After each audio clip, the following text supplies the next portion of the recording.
Why do you want to? Why do you okay to relax? Yeah.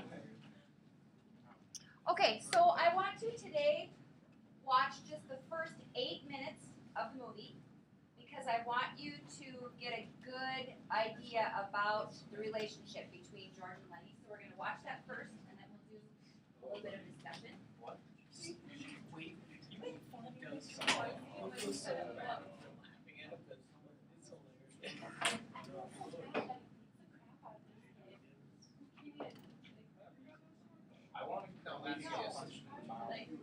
Okay, good. Yeah. Oh.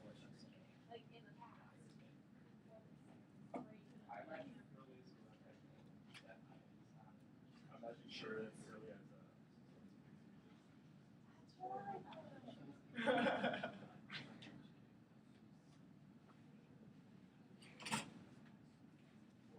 Do you hear anything yet?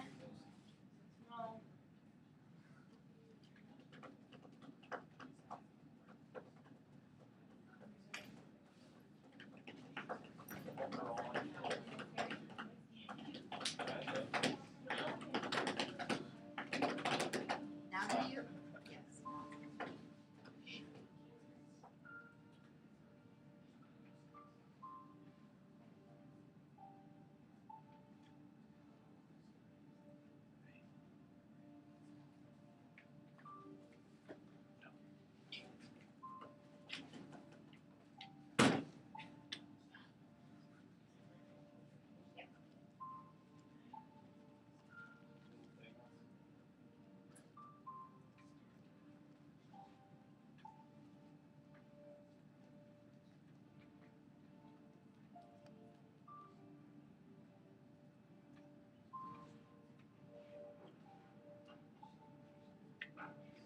So the first couple of minutes of the movie are going to be a flashback about Weed and what you read, what happened in Weed.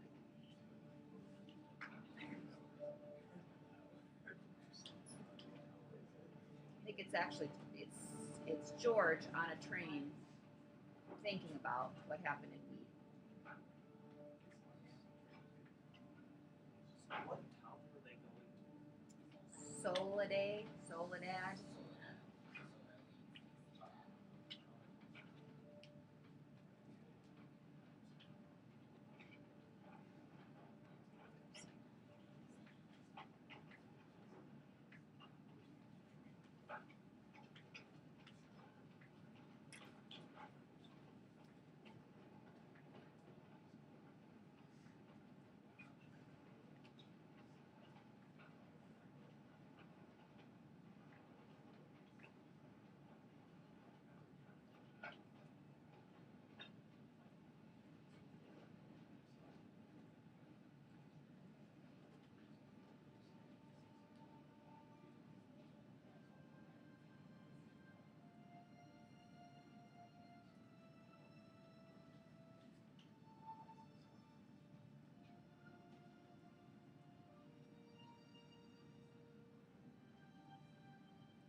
my leg.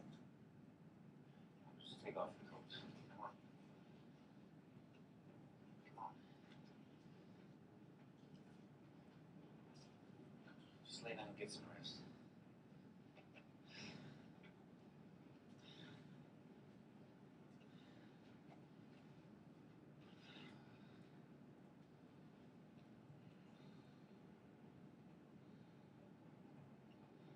George, Go to sleep, Lenny. I'm sleeping, George.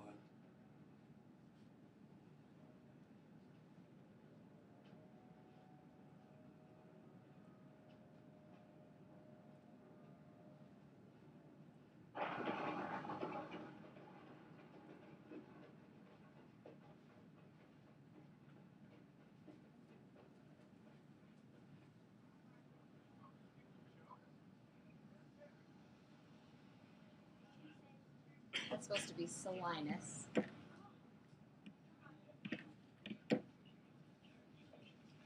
Where we go? Going to a ranch for work.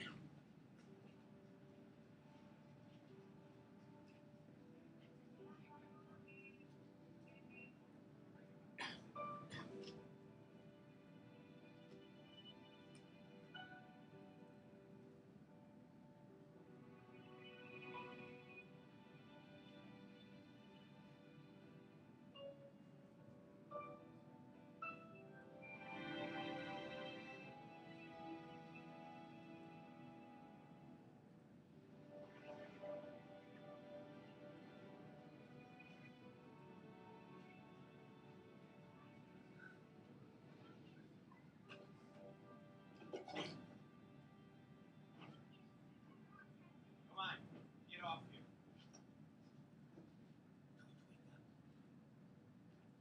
You're in Solvang. Just going to the Tyler Ranch. You gotta get off here. Ranch is down the road. How far? Down the road a stretch.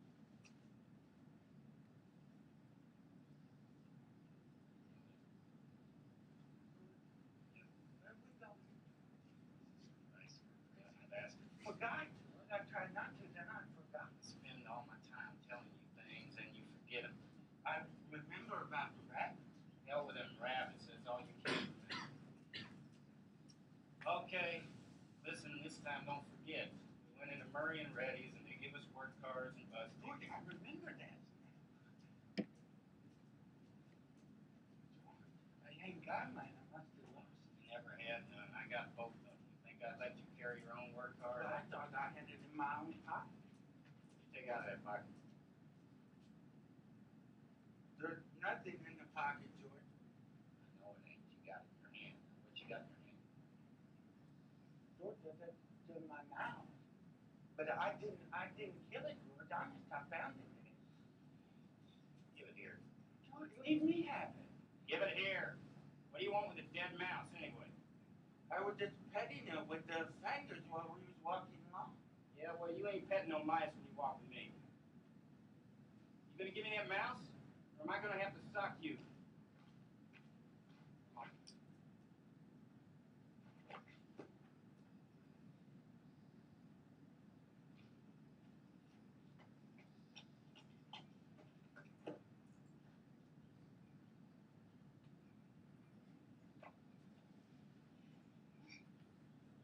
Bubbling like a baby, a big guy like you. Honey, I ain't taking it away from me.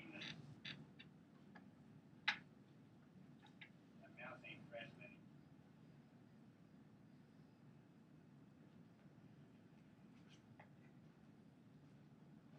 Get another mouse that's fresh, I'll let you keep it a little while.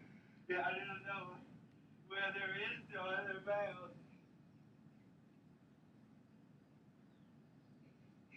The lady used to give me stuff, and that lady ain't here no more. Lady. Don't you even remember who that lady was? That's your Aunt Clara. She stopped giving them to you. You're always killing them by petting them too hard.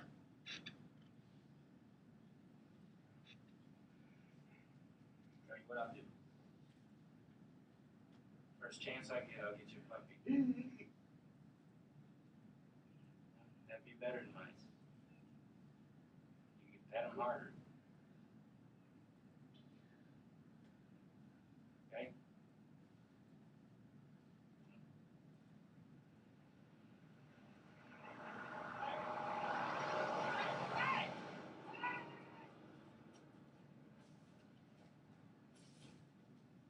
Son of a bitch! What did you say, George?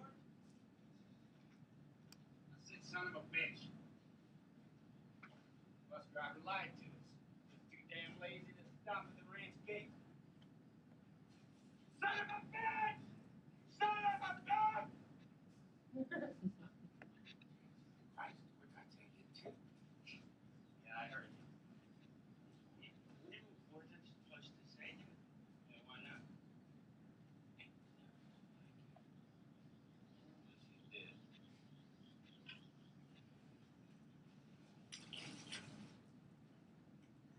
That's probably far enough to talk about what are some of the qualities that you see first in George. What are some words you could use to describe George? He's stern. Stern. What else? Okay. He has to be the what? Father. He's got to be the father. He's got to be the parent, the protector. He's obviously frustrated with Lenny at times. How about Lenny? How would you describe him? Big. You see, like lots of descriptions of him in Big and Dumb. He has Down syndrome or something. Something like that, probably. What else is he? Troublemaker. He can cause trouble. What do you see him doing right at the end here? When he loses his mouse? Yeah, he's very emotional, very sensitive. He's very childlike. So this is very much a parent-child relationship that the two of them have, and you'll watch that develop throughout the book. We can do the first half of the questions today. I think there's 24 questions, and the first 12 of them go along with the first 3 chapters. So I think I'd like to do that. If we want to, I want us all to just sit in a big circle. So if we want to just push a couple chairs together or tables together, and we'll just do some discussing over those first set of questions.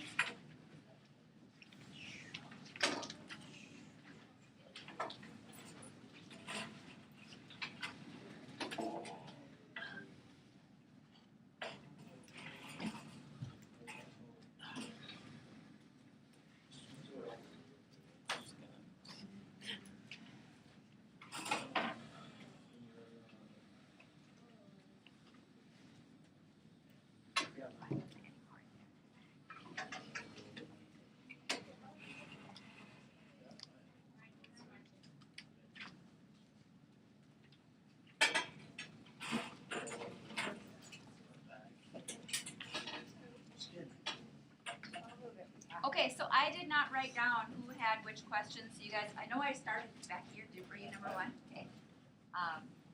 And I think that we maybe had. Did we have the people who are going to be gone today? No. Have them give you a question? We didn't number them off. I just gave up. Okay. Okay.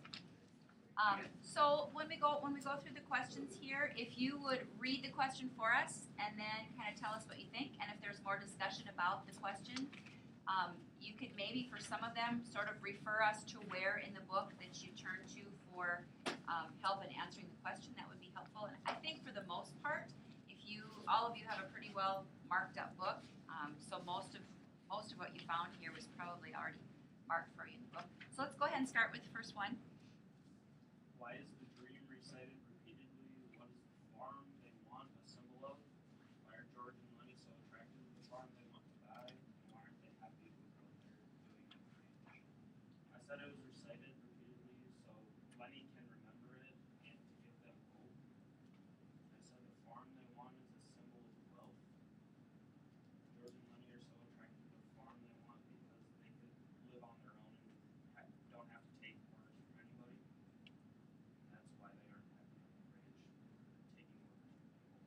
Okay, good. Yeah, I think your key words there were hope and independence and wealth. And I think for them too, we continue to talk about the theme of the American dream in American literature, and this is their American dream, to have a place of their own, to be hopeful, to be independent, to have a little bit of money. Okay, my number 2 is, I don't think I can. Oh, I don't think, yeah, let's skip that one for now, if you don't mind, because we'll have to come back to that one at the end. So number 3, now let's skip that one too. Number 4, What is the significance of the fact that the boss gets angry at Crooks for things that aren't his fault? What is important about the fights Smitty and Crooks have? okay, pause, because I have different question numbers than you guys, so I need to make sure I have your.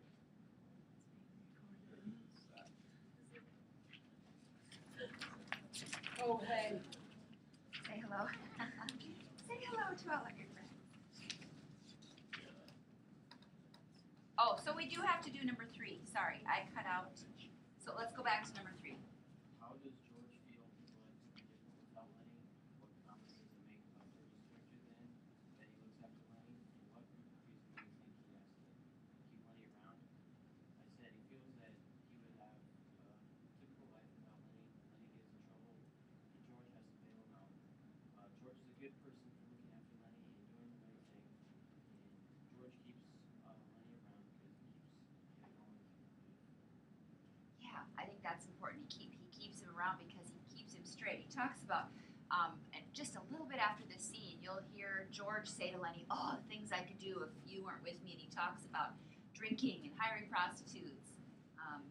But like you said, he's a guy with a good heart, and he's doing what's right, even though nobody's making him. He made a promise to Aunt Clara, but there's nobody holding a gun to his head to make him take care of this slow giant. Number 4. What is the significance of the fact that the boss gets angry at Crooks for things that aren't his fault? What is the importance about the fight that Smitty and Crooks had? Okay, so first of all, we know what about Crooks. His boss. He's the only one, right? And where does he live? In the farm. By himself. Okay, so that's kind of important to remember here. So what do you think? What do you think that is signifying? He's black, so he can take all the blame. Okay, so the boss getting angry at Crooks is probably a sign that the boss is what? As are many of these. Yeah, as they're racist. Which at the time was very normal. Then talk about the Smitty Crooks fight. What do you think? Whose question is it? Okay. What do we know about Crooks? I don't think we got that. Well, you heard about one fight, but. Yeah, you did. It's here. Look on page 19 and 20. Yes, look on page 20.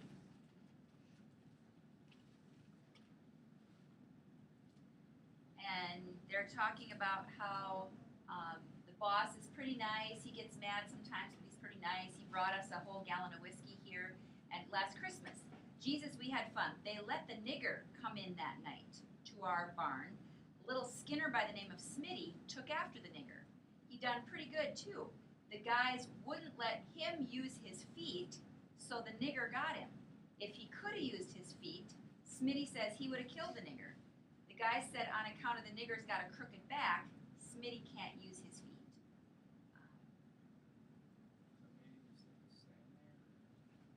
Yeah, so I just think the idea that just hatred and anger are directed at Crooks. They try to make it even because Crooks has such a bad back. He's bent over. Try to make it even by not letting the Smitty guy use his feet. So took after means fought. Yeah, yep, take after means fighting. So they're fighting for fun.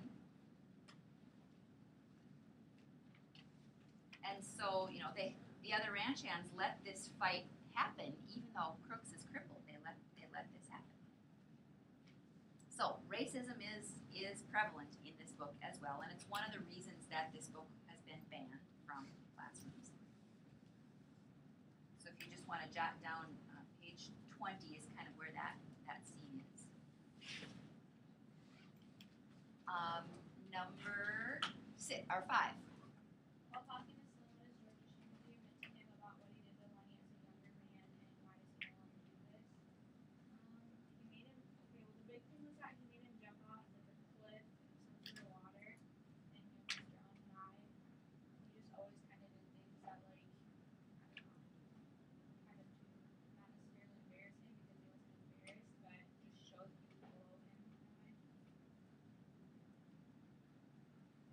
then the second part, why doesn't he do that anymore? Well, after he almost died, I think he felt bad and realized how Yeah. he was treating him. Yep, that's the key word there, that he felt bad. So he always took advantage of the fact that Lenny was stupid and played dangerous pranks on him until it went too far one time and he realized he shouldn't be doing it. Number 6. Why does Carlson want to kill Candy's dog? His eyes to the knee. What does it say about Carlson's character, which represents most of the men on the ranch, perhaps even the world? He wanted to kill him because he was old and sneaky, and was out of sympathy. I said no.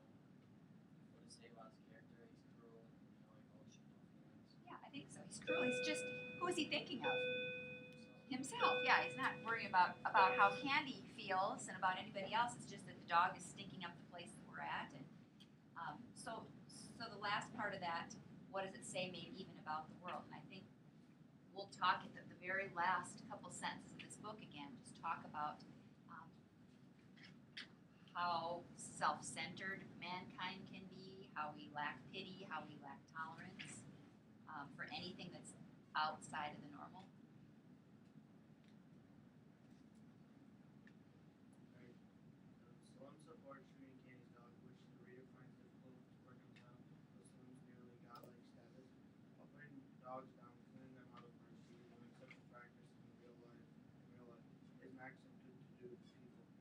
In addition, the attitude of the book does not accept it for Candy's dog. Why do you think Steinbeck had Slim support killing the dog and saying that he would want to be killed if he got home in prison? Is that because killing people out of mercy is better than letting them suffer a bad time? Okay, yeah. Again, we would probably need to go back and look at the description of Slim because Slim really is the main character of the novel. Even though the story's about George and Lenny, I want you to look at page 40 first. Page 40. So this is in chapter 3, and there are a couple of phrases in this chapter that might be meant to show Slim as sort of symbolic of a godlike creature. And so think again about the eyes of Dr. T.J. Eckelberg being like God watching over the Valley of Ashes. And think about Owl Eyes, who seemed to be kind of the only person who recognized Gadsby for what he really was. And then think about Nick Carraway, who was supposed to be our passionate observer, person who withheld judgment. On page 40, look at 1, 2, 3, 4, 5, 6, 7 lines down, where it says, George looked over at Slim and saw the calm, godlike eyes fastened on him. If it isn't marked, go ahead and mark it in your book, because this may be something eventually that you want to write about. And this is probably another thing that the more you read a book, the more you discover in it. And I don't think I thought much about this until maybe last year. Kind of making the connection between some of the characters that we're going to be reading about. So these calm, godlike eyes fastened on him. Then look on page 42. The very first line on page 42 that says, Slim's eyes were level and unwinking. So I just think maybe the idea here that George finds it really easy to confide in Slim because Slim kind of seems to have the ability to see, maybe understand more than what George is saying or more than what's on the surface. Slim kind of, I think that he was described as he could have been 32 or 50. So he kind of seems to be an old soul, maybe somebody that's gone through a lot in his life. Maybe he can understand hard times people have had, events that happened to other people. So anyway, we get the feeling that George trusts Slim because he's kind, he's perceptive. And here you see on these pages 40, 42, 43, the beginning of the movie, we saw what happened in Weed. So George confides in Slim about what happened in Weed. And that's when he says Slim's eyes were level and unwinking. So kind of telling us that Slim is concentrating on what George is telling him. And his eyes then, level and unwinking, prove that he's trustworthy, that George can tell him what happened and trust him with the story that he's telling him. so I think your question asks, why, let's see, why do you think Steinbeck had Slim supporting killing the dog? So readers might find it difficult to reconcile that with Slim's nearly godlike status. So maybe this is one kind of disappointing feature of Slim for us. Maybe it's just meant to show us that Slim maybe isn't a god, isn't an angel, isn't a god, that he's just human like the rest of us. So that'll be something we'll talk more about as you get to know the character of Slim a little bit better, especially at the very end of the book. Number 8. What dramatic fact has Steinbeck used to really draw out the anxious anticipation of the killing of Candy's dog? Why do you think it takes Carlson so long to do it? What evidence is there that Slim is slightly shaken, at least uncomfortable, and is resolved about the matter? Why did it take so long? Did he dig the hole first, or was he just being a jerk about it? No, I think he just really drew it out. Steinbeck uses this very long pause, so you kind of see everything slows down, and there's this long waiting. Some of them they're playing cards. The other part about what shows that Slim is shaking. What does Slim excuse himself to go do? Yeah, Yeah. he excuses himself. I think he feels uncomfortable here too, so he excuses himself to go tar a mule's hoof or something. And so, why do you think it takes Carlson so long? Maybe, though it's Carlson that's selfish and wanting to get rid of the dog, maybe he too kind of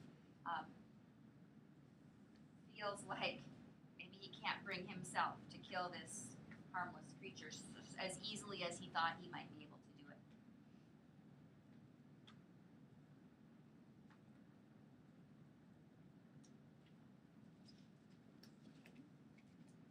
And then we will come back to kind of talk about, look at pages 48 and 49. You kind of get a description of Candy as he's waiting for this to happen. He lay on his bunk, he crossed his arms, stared at the ceiling. He lay rigidly on the bed, staring at the ceiling. Candy doesn't answer. He rolled over, faced the wall, lay silent. So you really get a good description of Candy's kind of reaction to the waiting and then what happened after he heard the shot. And we will talk more about that a little bit later also. Number 9.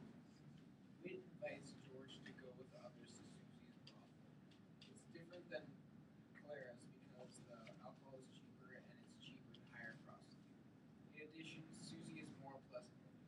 When Susie says, "There's guys around here walking bow-legged because they like to look at a cute new doll," she's warning the men that the prostitutes in the other brothel have venereal disease. She's trying to keep her customers. With no actual chances to find real girlfriends, the men go to the brothel because they're lonely and need company. George decides to go to the brothel, but only to drink. Why?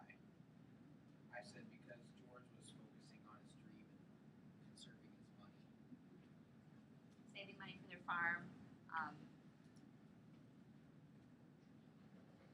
Look on page 52. Page 52. You probably have the word flop circled, and that is the act of going to a brothel and paying to have sex with a prostitute there. And that the guys around here are walking bow-legged because they have some sort of STD and they're walking uncomfortably. So again, Susie's is a whorehouse, and they're comparing Clara's whorehouse to Susie's whorehouse.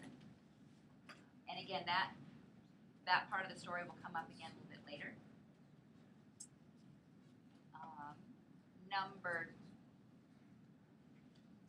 I don't think we can do oh yes we can too. Number 10. What is the importance of Candy's comment to George? I actually shot that dog myself, George. I should not have let no stranger shoot my dog. And how does this comment figure into or foreshadow the end of the story?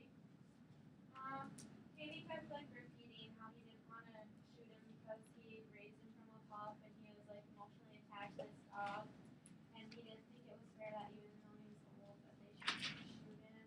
And then just because he raised him and it was his dog, I guess he thought it was kind of his responsibility. And then it kind of also made him sad because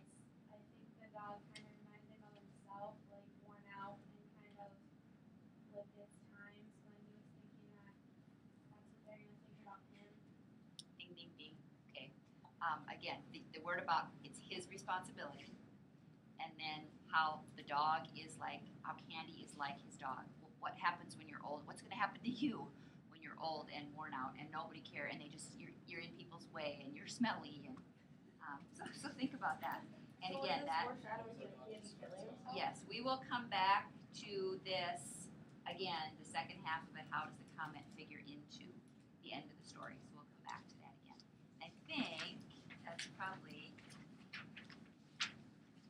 as far as we can go. Yes, because the next one is into chapter 4, Crooks's Quality of Life. Okay, so for Tuesday, finish the book. We'll do the second half, the rest of the discussion questions. Then today, if you don't have the web quest done, finish that and leave that with me. Can we tear that out? Yeah, just rip it off your packet. That's good. We can wait to do the poem too.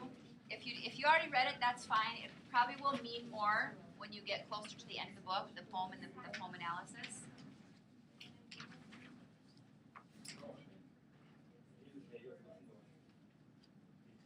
But then we could go ahead and read. Remember that on one of the homework pages for either the other day or today, I did put the closed reading thing. So if you'd like to go back and do the review for the chapter 1, 2, 3, just kind of go through that if you've read that far.